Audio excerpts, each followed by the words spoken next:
Hello everybody and welcome back to my Magic Duel of Champions. So, here we are. Lord Commander 20%. So, as you can see, and probably either A you can remember or B you can compare with the last week video. There's a slight chance in percentage. That's because I've been indeed trying to do something. Well, it's basically I'm sitting here. 30th March, Wednesday. I have to do something. It's like I came back home yesterday. I tried to play something. You know, I came back after Easter, and I was like, well, maybe I'll play a little bit. Maybe I'll try to get the progress up to 100%, and maybe we'll get up to the champion in the March. You know, by the end of March. Getting 2 ranks in 1 month, that will be OP. Yeah, it would be. But actually, I sat yesterday, Tuesday actually, because this is one of those rare occasions. I'm recording on Wednesday, so you're most up to date with the recording. I sat there, I tried, you know, dealing with this stuff a little bit. I ran a few duels, and well, let's be honest, I failed miserably all over and over again. Well, maybe not that miserably, but these were tough, painful duels with no real hope of winning. I don't know how much was it the case of, you know, pure bad luck. How much was it encountering people who had a great counter decks, and how much was it actually the fact that now going to Lord Commander, my decks actually turn out to be a little bit too weak for that level of play. And that I should really think of improving on the decks. And I think that maybe to some extent it can be a result of all. So I was thinking, what should I do today? I mean, it's 30th of March. So what, in 2 days, on Friday, I'm gonna be reset to Lord Commander 0%. So theoretically grinding some progress on the Lord Commander without a perspective to rank it up doesn't make too much sense, aside from the playing itself. I was thinking about the tournaments, but it's like there is this draft tournament that is perma broken. Yeah, actually I've been told about this thing called Dog Doctor or something like this, that is to theoretically fix the whatever it's called, to fix the broken draft tournaments, but I'm hesitant. Well, various reasons. First of all, my own personal paranoia regarding the unauthorized software. Secondly, yeah, for the time being, I did not really have that need to go for the drafts. We put them drafts on hold for a little bit, in favor of getting the rank up finally, and that's where the focus went. And I still would rather see Ubisoft work on it and fix this game, because even though they said they're not gonna improve the game in any way, not gonna add any new cards, expansions, factions, etc., etc., despite that, they said that they are not abandoning the game and that they will still manage the game. So yeah, I would love it to be managed and worked. Oh, it enabled itself. It was disabled for the past 10 minutes or so. Oh, and it changed the format to open. Actually, that was yet another issue, that the jackpot was about to start. Now the jackpot turned to weekly, and the Swiss that was weekly, you know, like 10 minutes ago or so, when I, you know, came back home and then started Duel of Champions to get the recordings done. Oh, I don't know why I made it sound like this. It changed to open, so okay, we all know how open works. But was the duel in fact was the weekly in fact it's in the jackpot? I have no valid decks, and weekly is actually you can only have cards from the Stronghold faction. So right now I'm curious what's messing up with the Thogrul's deck, though I think there might be some fortunes that are not necessarily Stronghold in Thogrul's deck, and that's why Thogrul is not capable of doing anything, and we're gonna investigate it. But yeah, basically on that account, that for today there is no real point in playing, and I wasn't really feeling like tournaments. Yeah, because you see what they are. And I'm not even sure about those decks. It's like I think I'll have to wait for the rankings to reset by the end of the month, and probably do a little bit of more intensive, or should I say extensive? No, intensive. Yeah, I believe intensive testing, where you know, I'd sit a little bit more than usual, which is nothing, and I'll sit a little bit more than this nothing and try to, you know, try to tell whether is it really the case with my decks, or do I really, or was I really, you know, in disadvantageous situations and in real bad luck, and that's all, and my decks are just fine, you know. Well, for the matter of fact, I know that Charity V3 is not fine. It's like every time I play with this deck, I see the same repeating pattern. This deck is simply weak. Well, the best thing I could theoretically possibly do with this deck is bunker. That's all I could do, and I cannot just sit there and keep bunkering, you know. That's not the way to do it. The two Academy decks, they are... I'm gonna dump this one instantly, because this is insane. You cannot play Academy with 2 spells and 40 creatures. This is not the way to do it, not on the Academy. The Beastman deck is bad. It could be worked, but probably not on Hakim. Probably it would need some adjustments. I'm not entirely sure. I think I'd rather dump it. Okay. So, yeah, in short, that's what we're gonna do today. We're gonna go ahead and do some deck management. So, the Breeders deck. Well, when it comes to Breeders is essentially a slightly weaker version, let's be honest, weaker version of TR or TRV2. And it's like, right now I'm still not entirely sure whether the improvement from TR to TRV2 was good. I have some concerns, and it's like the situation I ended up in yesterday, where really all I needed was one good card. All I needed to, well, actually all I needed to win with the onboard situation, I needed 2 cards. I needed to draw the Terran Veil in the events, and Magma Burst in the you know, in the regular cards. I had something like I think I had nothing at the end of the turn.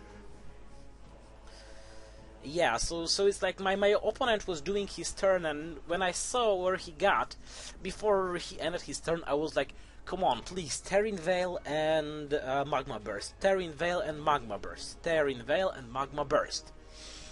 And there goes this drop, and it's like at this point we're like, I'm on 3 health with 1 Hellfire Slave on the battleground, or 1 Juggernaut.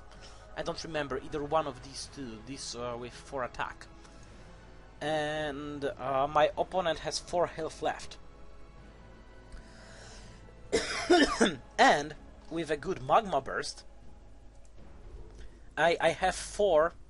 Yeah, that is the matter of fact.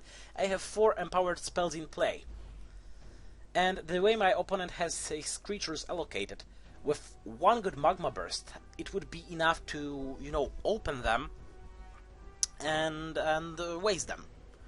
You know, simply waste them. So there I was, you know, struggling with this, and I'm like, okay, and it draws a card, and I think I had the... I don't know, it doesn't really matter, either Juggernaut or Hellfire Slave. I knew that with the Terran Veil, because he had one creature that was immune to magical damage. Well, actually, you're melee. Are you melee?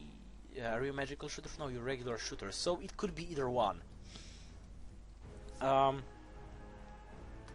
So I knew that if I had the Terran Veil to break through the stupid Sanctuary creature that was immune to all magical damage, and use the Magma Burst, I would wipe enough of the board sorry, to open myself for to open my opponent for an attack that will end them. And I'm getting the card. The card ends up being probably Juggernaut, most likely, or was it a Cerberus? I don't recall. It doesn't really matter. I end up drawing some creature. Yeah, moderate creature, not something ultra powerful, despite the fact there is nothing ultra powerful in here. Well, actually, maybe changing Osmotic Breeder in favor of something else? Oh, but that's the case, because I already have 4 shooters here, and Osmotic Breeder is de facto a melee shooter, which makes him in this configuration more of a melee than shooter, because I have the abundance of shooters, it turns out, in this deck, compensated by the melee shooters. But that's not the way to do it. This won't really cut it, although they are really handy. The problem is that they can be countered as easily as both melees and shooters. So if you have something like Elite Squire and Imperial Sentinel stacked next to each other, those bonuses stack on top of each other, rendering something like Osmotic Breeder or any other melee shooter totally useless. Yeah, and I'm back then. I'm drawing a card. I'm using my hero ability to draw a card, and it deals me damage, and I'm like, what? And I gain no new cards, and I'm like, what happened? And I look at my library, and it's empty. That's where we ended. And it was a hell long of a duel. I don't remember how long it took, but it took ages. So that's where we ended, and I was yeah, at this point it was impossible for me to win this, because I was open for enough damage from his side that even with what I could do with whatever I had deployed, combined with the fact that I hurt myself for one because I didn't realize that I'm lacking cards to draw. In the end of the day, I knew that there is that's a lost cause, and there's nothing I can do. So that's how the duel ended. You see, it has no empowered spells.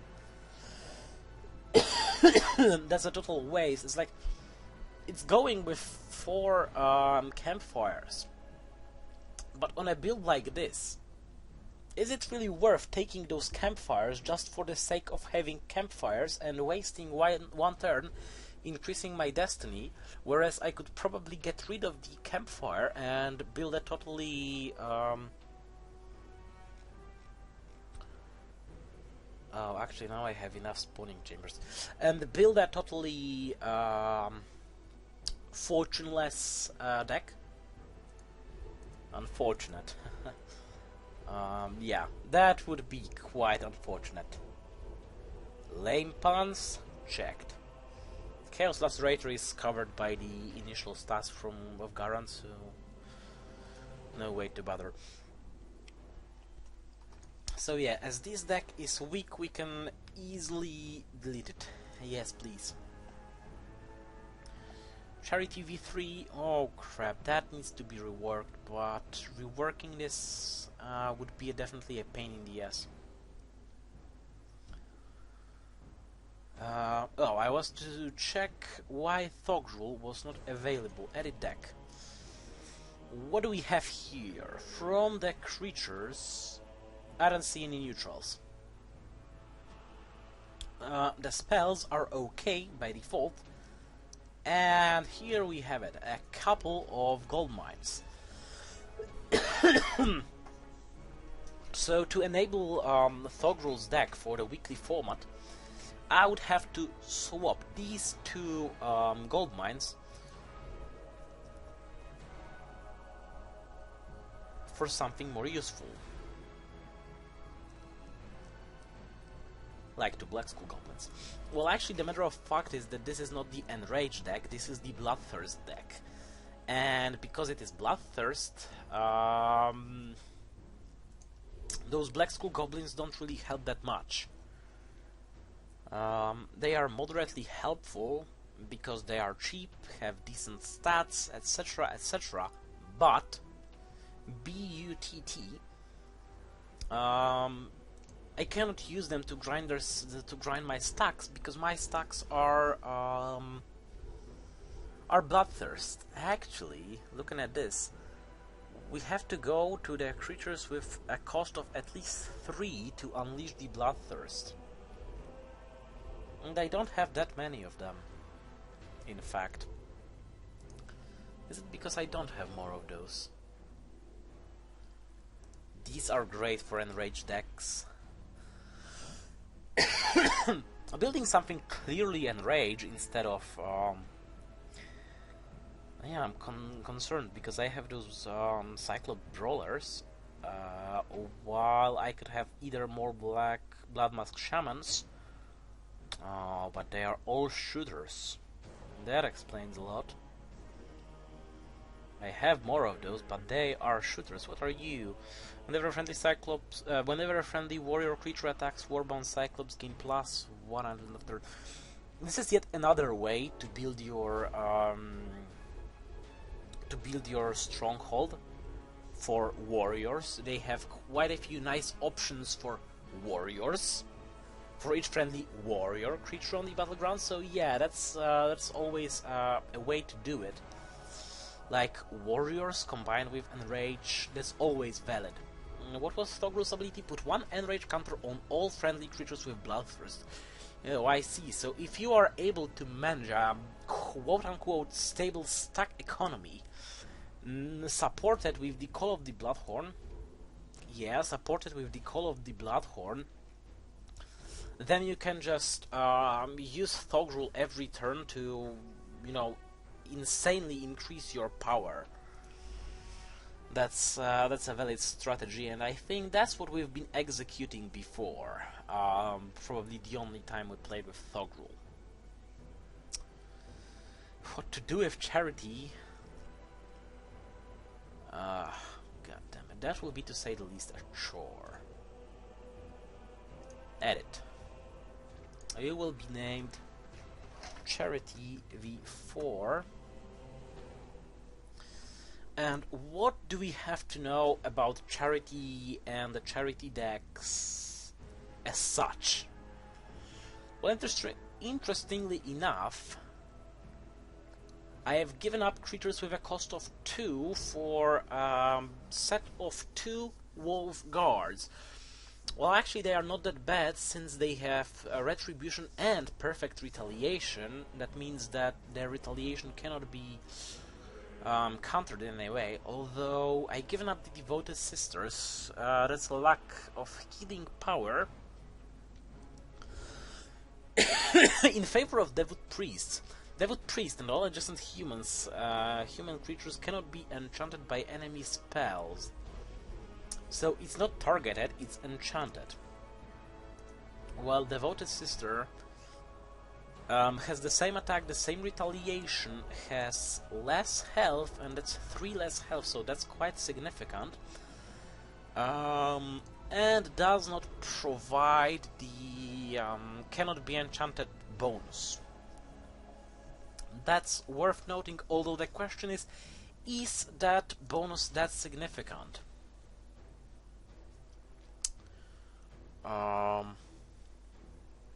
Well, then maybe I should go for more Wolf Priests, and that sounds like a tempting way, especially given that they have Preemptive Strike, all adjacent friendly humans gain +1 retaliation.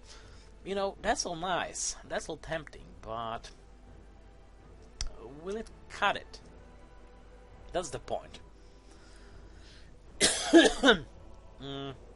Actually, Griffin Legionnaires are quite solid when it comes to retaliation, especially if you consider the fact that you can stack them, that you can quite easily stack them, get to nice, not to say insane amounts of stacks. Well, you can get to insane amounts if you have well-built stacks deck with Anton, and then they are beasts with 4 health, 2 retaliation. If you don't have something that's immune to retaliation, you will have a lot of trouble breaching through the wall of Griffin Legionnaires. And really, getting a stack of 3 of those, and that's not a huge size. You know, that's decent, moderate, and you will have huge problems to go through this stack. You know, it won't be easy to plow through it. Well, what is this? Falcon Holy Priest. All other friendly human creatures' attack is equal to its retaliation value. So, with something like this in play, it would be important to avoid cards like my all-time favorite Sunrider, although it's like I'm praising them constantly, but they suck. Well, they're not bad, but they are definitely not for that type of deck that I'm building, and they are not providing the necessary damage boost output that I expected. And actually, aside of Falcon Marksman, who, you know, negate this problem after standing on a building, preferably Emperor's Wall, sorry, Sunriders are the only one who would not only not benefit, but now what's the opposite to benefit? That will be in one way or another harmed by Falcon Holy Priest's ability.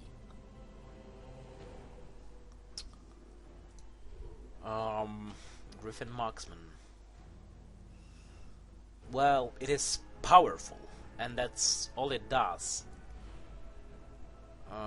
This is problem with Haven. If you look at those Haven creatures,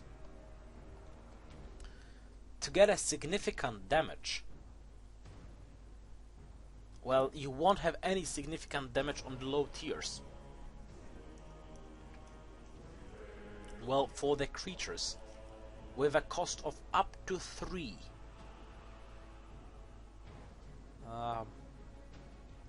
so 3 or less, excluding neutrals. Excluding neutrals. Cost of 3 or less, you can't find anything that would have by default 3 or more attack. That is bad. It's like, compare... No, whatever. Yeah, I just have to... Unusable. Standard. Sweet Jesus, there is a button for standard format, god damn it. Now that's bloody brilliant. Give me Necropolis, for example. For instance. Creatures with a cost of up to 3.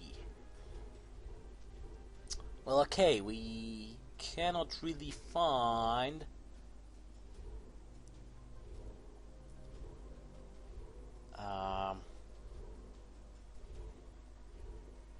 we cannot really find anything with attack of 3 or more. But if you look at Haven, not custom, like 1101, so that will be even better. With a cost of 2, well, there's a Griffin, Loyal Griffin. There is the Expert Marksman,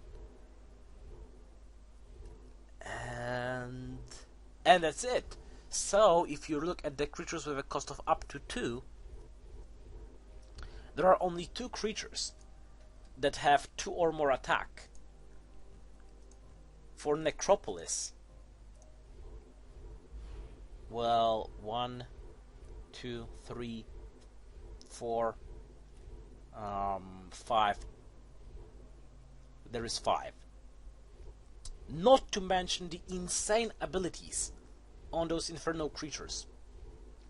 Like, we have stackables, and okay, we had stackables as well in the Haven roster. Necromancer Apprentice. Well, that's a thing, I guess. Well, Newborn Vampires. They have life drain and are immune to retaliation, so despite their low attack, they have prolonged longevity. That won't be a good word here. They have prolonged life. I cannot find any fancy word for that. Those, despite stackable, they infect. Well, this is incorporeal and can passively gain great boost for each adjacent ghost creature, so it can easily get magic melee. It can easily get up to 3 attack. Okay, Lingering Ghost, incorporeal. Well, this is the Neophyte Lich, is the standard shooter.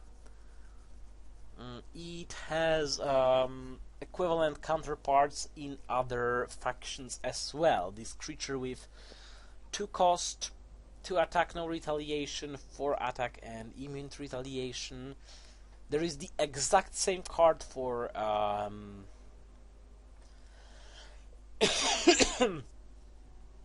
the exact same card for Sanctuary is Seer. The Succubus for Inferno is exactly the same. Well, they different with this dark here, but that's not really important. Again, Plague Skeletons, stackable, that's one thing, but more importantly, they infect. Here, Cripples. Well, this is a tank, so this is a cannot attack but regenerate. There is no creature with regeneration in Haven roster. Okay, no, I failed. There are, but there are no cheap typical tanks with regeneration, okay? Rotting Zombie, which despite its low attack, it forces your opponent to retreat or play passively because it puts 2 poison counters on all creatures on the same row. So it's a perfect row blocker, okay? The Sahar Mummy that can, you know, be retaken almost infinitely if you have 5 or less cards in your graveyard. So this can be really annoying early on.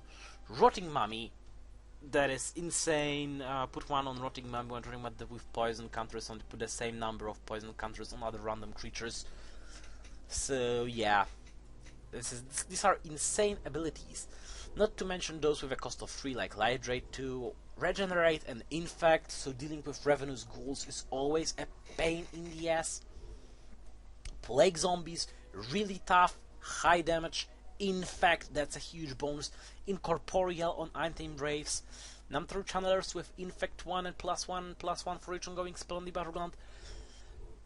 Even the Undead Minotaur is a really solid creature because it has a lot of health, nice retaliation, decent attack. They're not the highest, but they are going well. Blood Ritual is Savage Rat. They are all, you know, they compensate in some way. Whereas for Haven, where there is hardly any compensation, where okay, there is the melee guard, but still, you know, for a creature with 2 health, this melee guard is not really that helpful. Of course, it helps others as well, and you can stack a couple of those, even a trio of those. Oh, okay, when you stack a 3 of these, that may be a little bit more concerning, but still they are vulnerable to ranged attacks, okay? Imperial Crossbowmen, okay, they stack, but besides that, they are ultimately weak. Tithe Collectors, well, okay, they make money, but what you're gonna use that money for if you have nothing, literally nothing, to put in the offense later on? Well, there's the Expert Marksman, that's somewhat of an offense. Holy Praetorian, Melee Guard 2, that's slightly better, but that's again passive, you know? Okay, so I kinda put it wrong, deal 1 damage to attacking creature. That they not compensate, heal, that's good. ranged guard. Well, Crusader Watchman. That's an interesting one because while it has no damage, it gains +2 attack and +1 retaliation, grinding it up to 2 attack and 2 retaliation. That is nice. but stuff. Healing Sister, well, that's mending. So mending is friendly human creatures at a building, so they have to be at a building to gain mending, and mending is moderately useful. I mean, of course, you get your creature back to full health, but keep in mind that you cannot attack this turn, so it puts you in a slight disadvantage. Not to mention that, in fact, okay, they are doing decently on health, and actually, if you're going high on retaliations, that would be nice. Yeah, but the main problem is that the retaliations can be countered easily. Perfect. Aside from Emperor's Wall, gain perfect retaliation. Aside from the offensive stance, which works only until your next turn,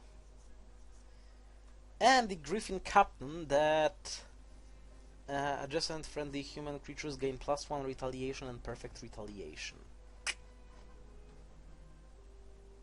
Okay. It's sorted now. Yep. That's what it is.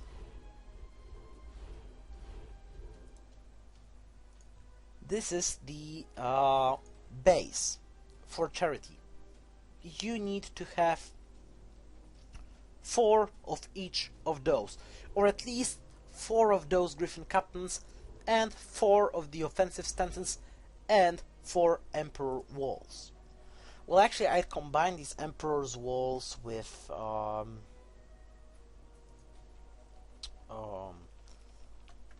there is a card that can copy a building. I don't recall the name. Still, the problem is they cannot put an attack. So the best you can do, the best you can do, is go for high retaliation on everything, mending or other ways of healing. But actually, if you will go insane on buildings, then combine it with Healing Sisters, then combine it with the perfect retaliations. That starts to make some sense, okay? That is a tactic that will be insanely difficult. And Falcon Holy Priest, then, my god, that will be just brilliant. If you could have all your end of the battleground filled to the brim with Emperor's Walls, well, they are great because they are the more you have of them, the more powerful they become.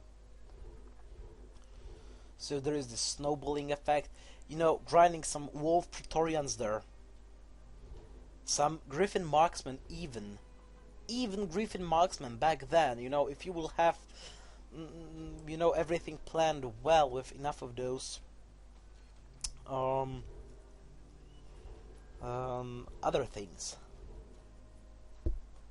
Well, Praetorian Captains, that would definitely help. Wait, give me the Griffin Captain. Does it work on all or all adjacent? Adjacent friendly human creatures. Okay, adjacent friendly human creatures. So you will need more than one of those. Although, to cover entirely the entire map, this is like 1, 2, 3. Then this one is always uncovered. If you will put here, there is 2 additional. But with only 2 Griffin Captains, there will always be 2 uncovered places on the battleground.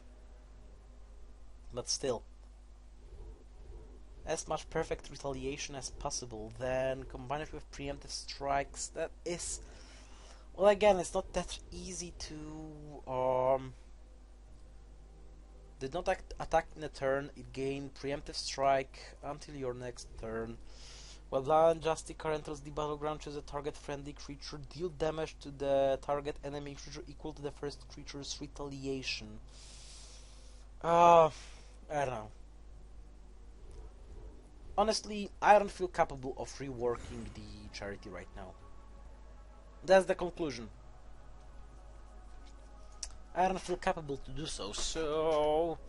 yeah, more cards. That's what I need, apparently. Again.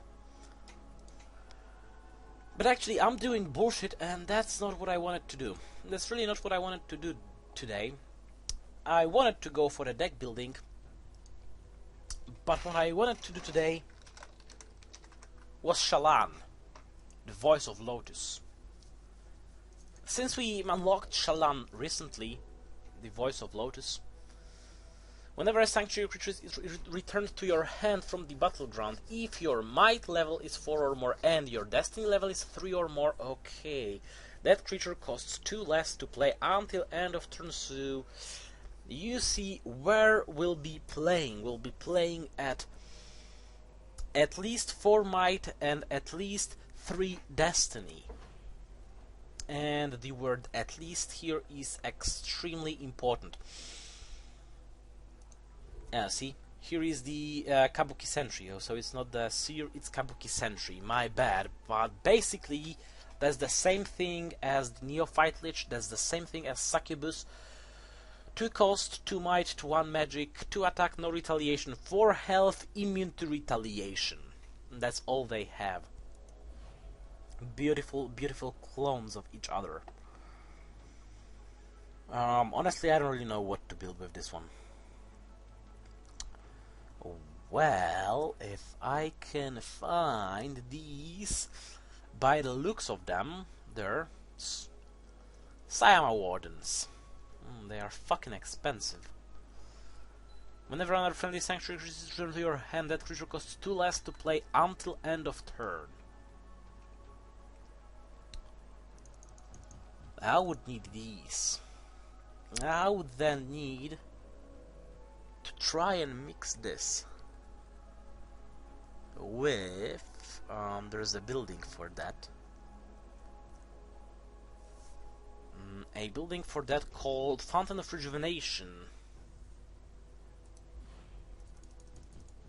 4 of those. What is that thing? Shlassa's Temple.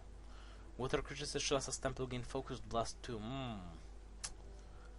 Is that so? The Kabuki dojos are tempting.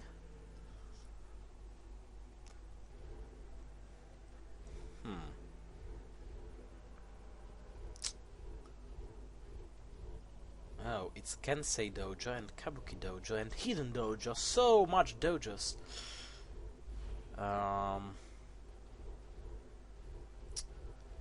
Yeah, we're gonna have to think of some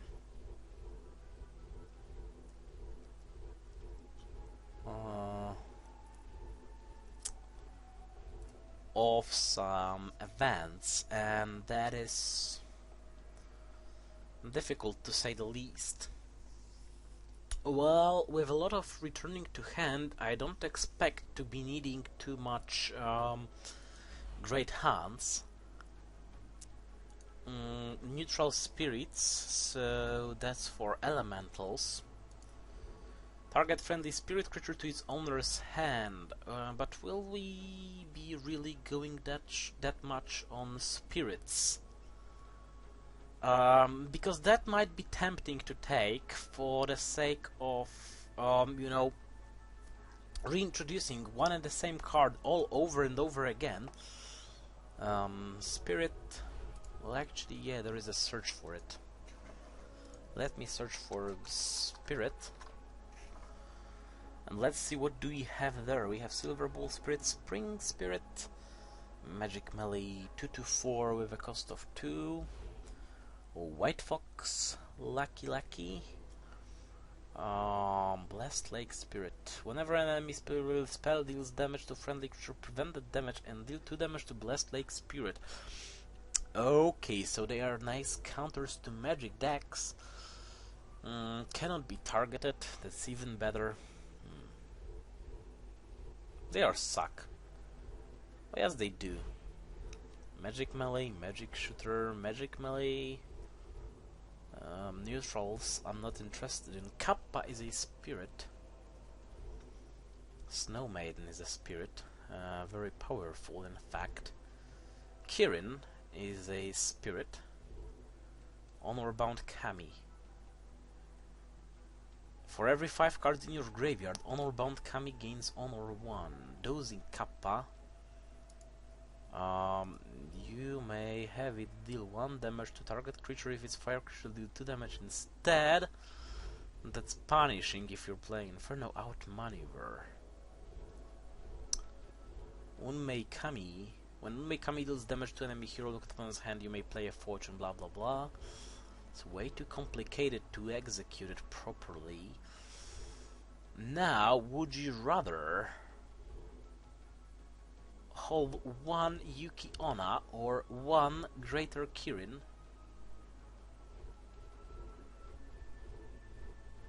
Or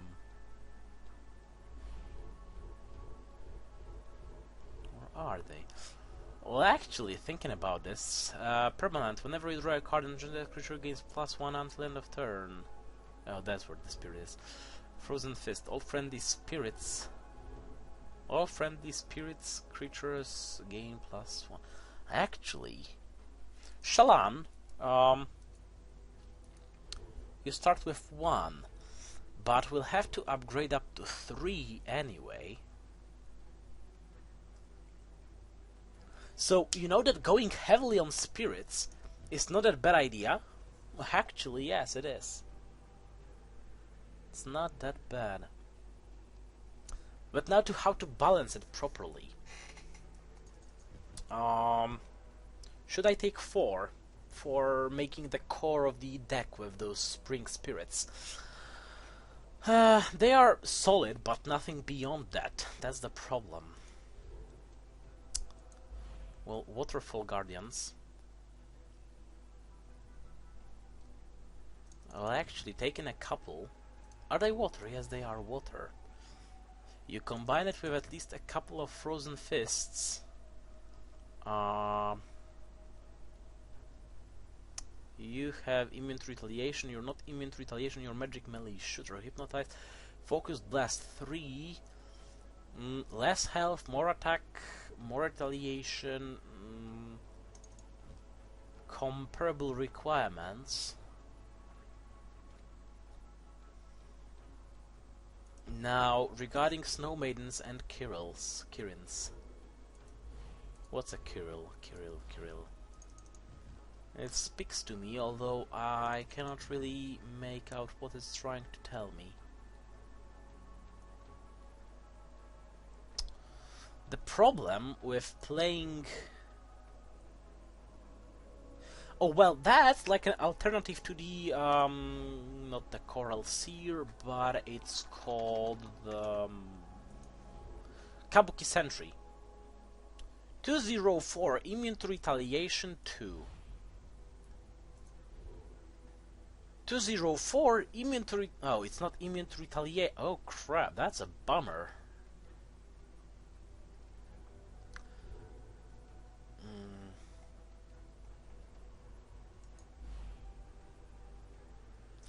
But in fact, that cannot be targeted, so that's an added bonus.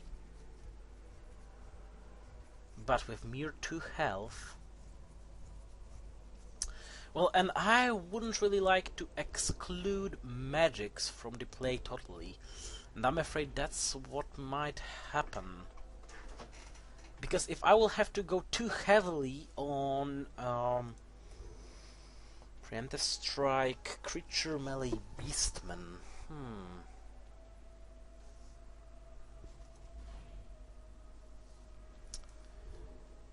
You must banish 3 target cards from your graveyard. When Moon Phoenix dies, return it to its owner's hand instead.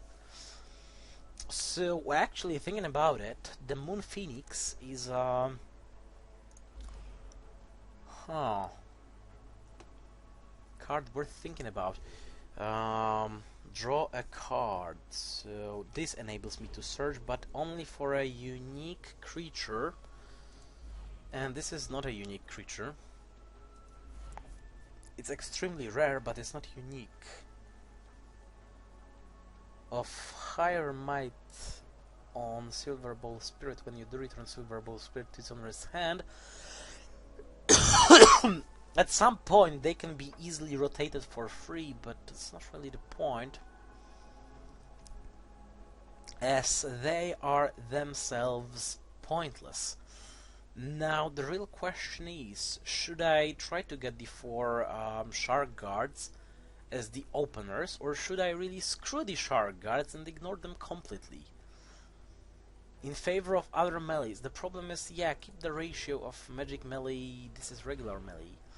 Magic melee shooter.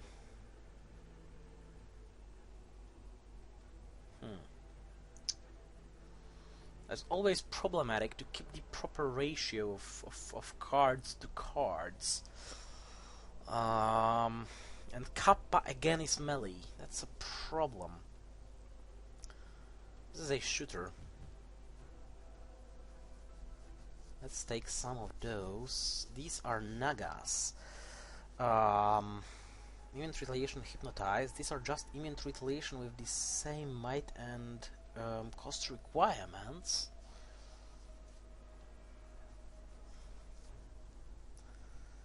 These have the potential to be empowered by the potential Frozen Fists.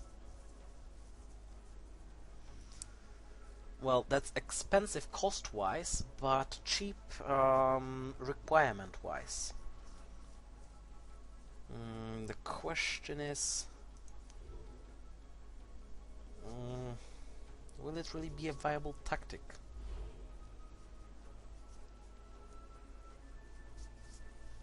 Well, this Honor-Bound Kami is a nice card, but well,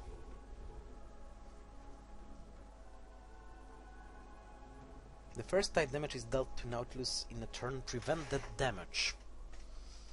So these are insane tanks. Let's see if I have those freaking spirits that are immune to magic whatsoever. I don't see them.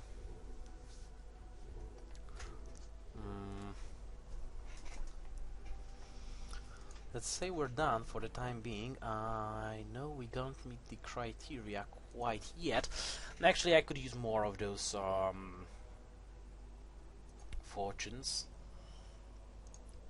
Show me the standard sanctuary. Well, actually, yeah, I know I've been complaining a lot that they should make the button to select on the standard series, and I don't really know when it was applied to the game, but it is there, luckily.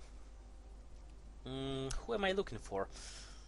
I'm looking for the batch that is totally immune to magical damage whatsoever.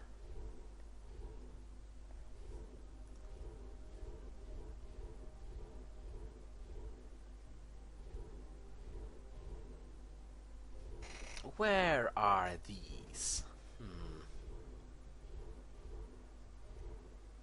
Oh, come on, were they really that expensive? Mizukami.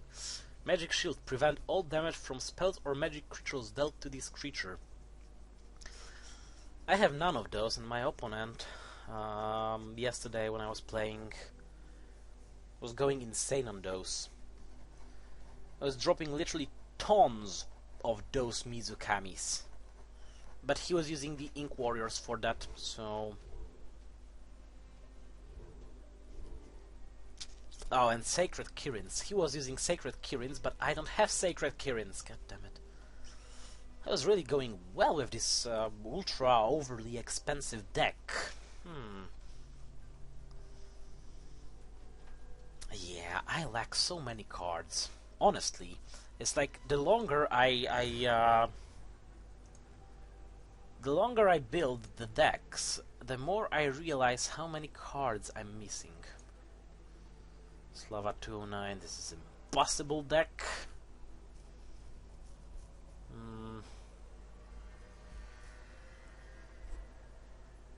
Well, one cannot focus only on those spirits. Hell, why not?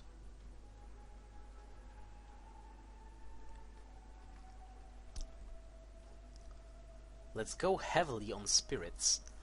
Let's ensure them with the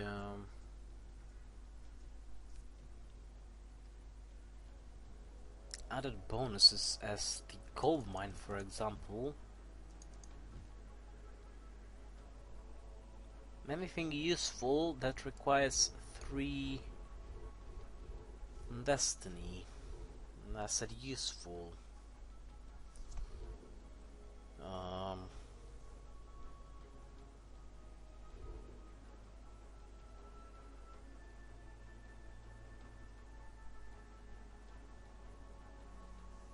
This creature costs 2 less to play. Shuffle your library.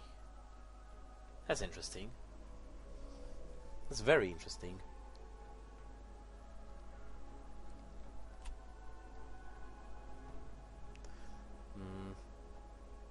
Maybe that's what I should aim for with this deck. Making the deck that does not necessarily have only the cards required, but something beyond that. Going easily on those that are more expensive than they should be, and then try to execute them with the reduced cost. No, but it's like, choose target friendly creatures. Search your library for a creature card with the same name and put it into your hand until end of turn. This creature costs 2 less to play. Shuffle your library. Challenge Hall.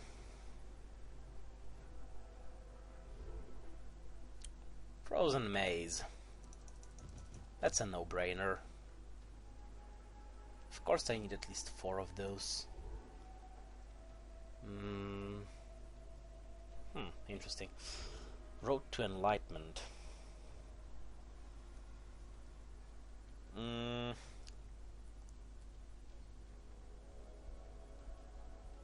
Well, Road to Enlightenment.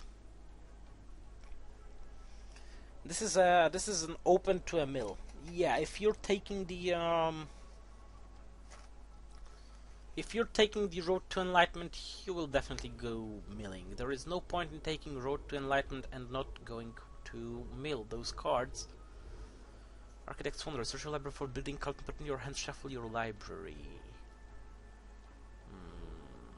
It costs 3/3, but there is no discount on the creature, on the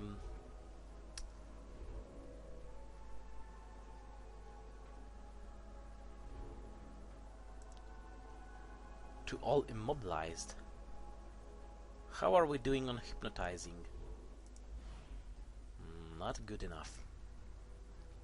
Well, first of all, I'm gonna need more.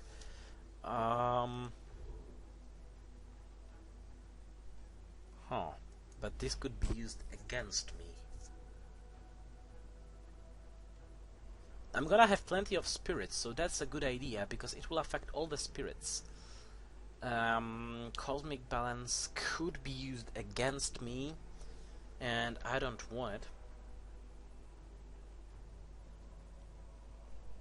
The question is, should I really care about the 59 cards now or not? Or how much should I care or care not about that?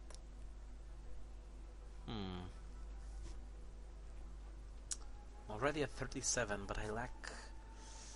how many? I need 5 more events.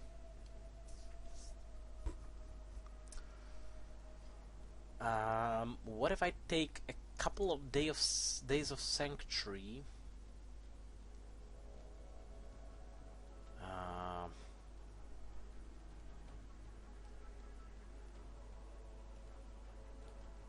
Oh, bloody brilliant. The spring is so much that we already have insects flying around. Eye of the Mana Storm won't really be helpful. Terran Veil won't really be helpful.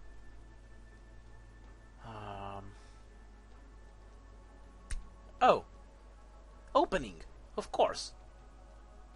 Wake of Knowledge. Twice. Why? Because now I can totally screw the Shark Guards. Instead, I can take a full set of Spring Spirits accompanied by a full set of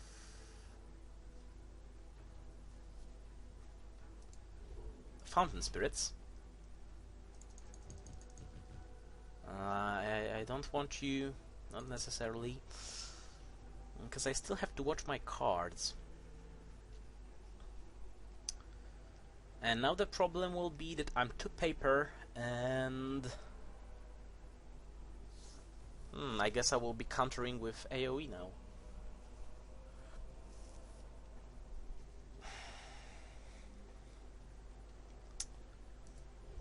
Outmaneuver. Kapashoya, magic melee. How are we doing magic to melee melee to ranged ratio? We have like 4, 6. Oh, it's melee shooter, so it's universal. That's handy. 6 plus a couple gives us 8.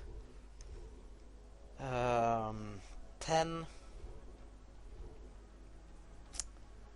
Okay, I have like 10 melees compared to 4, 8 shooters, but the shooters are really on the expensive end of the game here, and some melee shooters to balance it out.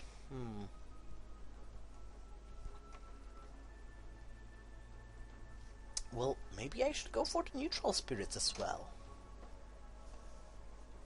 Yeah, because this affects all friendly spirits. So these air elementals, fire elementals, magic shooter, magic flyer, magic shooter spirit, area blast 2, immune to retaliation. Oh, I did not take that Kapashoya. Let's take it.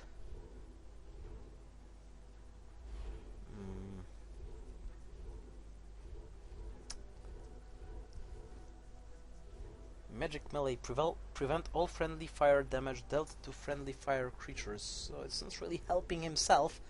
I mean, he's only helping himself, not really helping anyone else.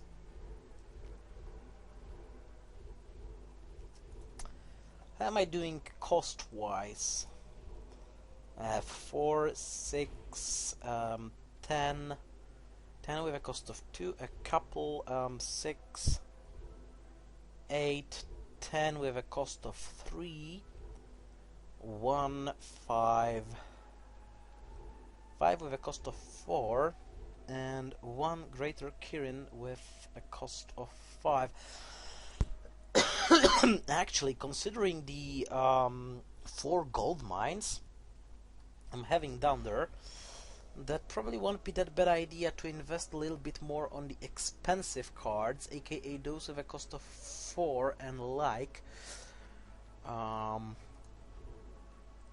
which grant me Kabuki Propagandist. Unluckily only 1. I still have to fit 9 cards in there. And what? Deploy Kabuki on another friendly creature when you do return that creature to its owner's hand.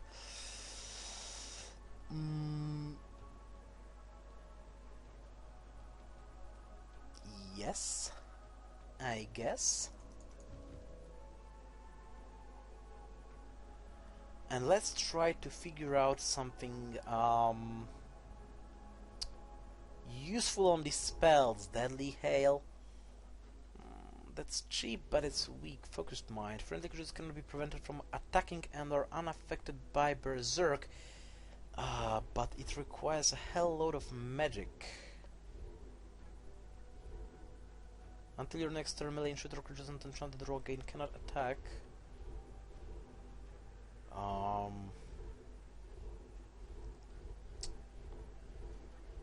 So that's gonna be a problem.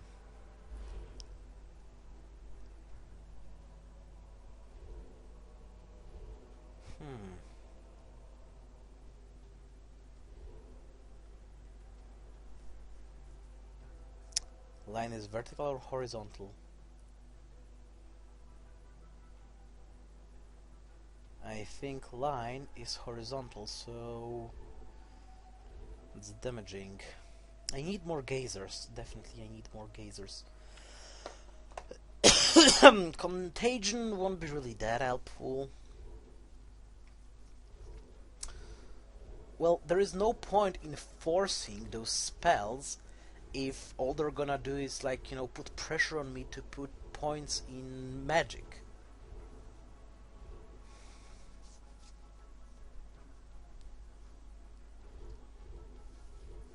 Ink Warriors, Frozen Wave.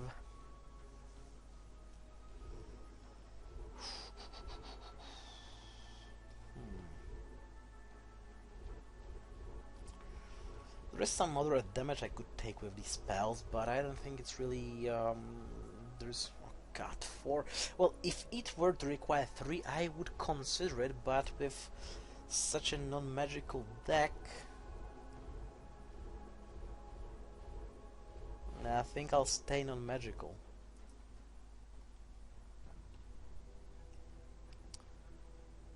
Yeah, let's in fact trade it for a little bit more of a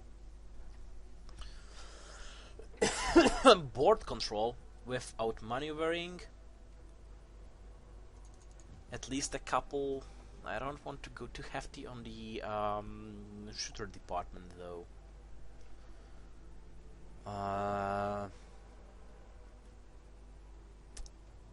Relocating, and I can easily take 3 more cards. That is, I would take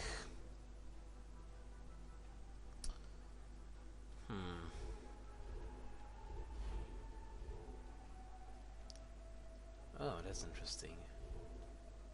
Ooh, that's mighty powerful, Typhoon.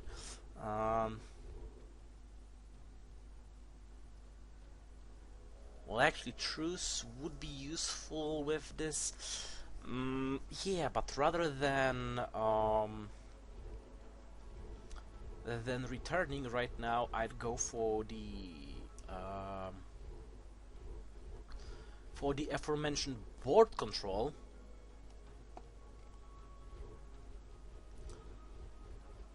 And if it is board control, then I think this Typhoon is a great idea. I'm gonna take at least 2, but you know what? Well, let's take the 3rd one as well. Well, the matter of fact is that Frozen Fists, really powerful permanent friendly spirits, gain +1 attack. Yeah, let's go 1 card ahead. So we'll go 60 with 31 creatures, 16 fortunes, 4 buildings. Well, decent. You know what? This is gonna be horrible. But, oh well. Well, we know for a fact that exceeding the 59 range a little bit is not that huge of a deal. Not really. But we're not gonna try it out today. Yeah, as it usually ends up, getting those decks takes a little bit of time. I still have to make something useful out of Haven. That's a huge problem for me. I should probably try to draw Cassie for a round or 2. You know, build something hefty on damage, hefty on the spells, and try to see if there is any potential in Heaven left. Besides the Anton stacks, which is OP by definition.